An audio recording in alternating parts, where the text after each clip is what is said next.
ஏமா இங்க கோஷம் போடுவாங்கம்மா, இவங்க முழங்க நீங்க தொடர்ந்து சொல்லணும். முதல்ல அவங்க வாசிடுவாங்க மாநில செயலாளர், அதுக்கடுத்து வாசிக்க இங்க குரல் எழுப்பணும்.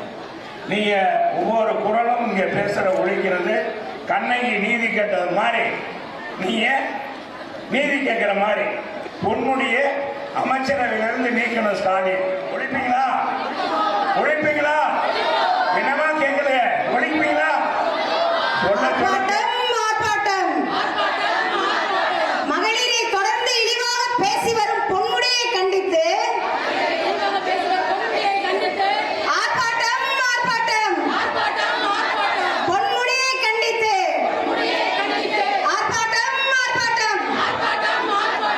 பொன்முடி அமைச்சர் பதவியிலிருந்து ராஜினாமா செய்ய வலியுறுத்தி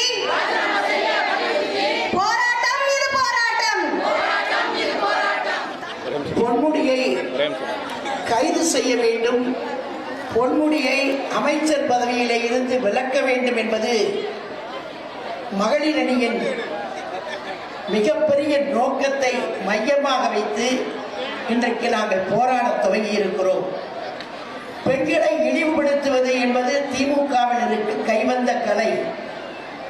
அதை இன்றைக்கு நேற்றக்கல்ல, தொடர்ந்து திமுகவை சார்ந்தவர்கள் பெண்களை இழிவுபடுத்தி கேவலமாக பேசிக் கொண்டிருக்கிறார்கள். துரியோதனன் சபையிலே துச்சாதன கூட்டம் நிறைய இருக்கிறது. புரட்சி தலைவி அம்மா அவர்கள் சட்டமன்றத்திலே பேசுவதற்காக சென்ற போது அன்றைக்கு திராவிட முன்னேற்ற கழகத்தின் முதலமைச்சராக இருந்தவர் மு. கருணாநிதி மறைந்தவர். அவருடைய காலத்திலேயும் ஒரு மார்ச் 25 புரட்சி தலைவி அம்மாவின் சேலையை பிடித்து அவமானப்படுத்திய கூட்டம் துச்சாதன கூட்டம் என்பதை இந்த நாடு அறியும்.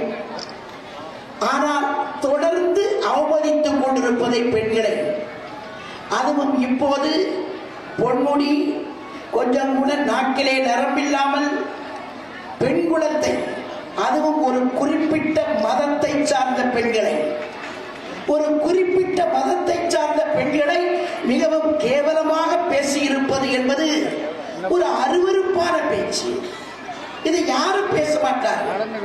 அதுவும் பொறுப்பிலே இருப்பவர் இப்படி பேசுவது என்பது மிக மிக அநாகரிகமான ஒரு செயல் என்பதை இந்த நாடு இன்றைக்கு மிகப்பெரிய கண்டனத்தை தெரிவித்துக் கொண்டிருக்கிறது.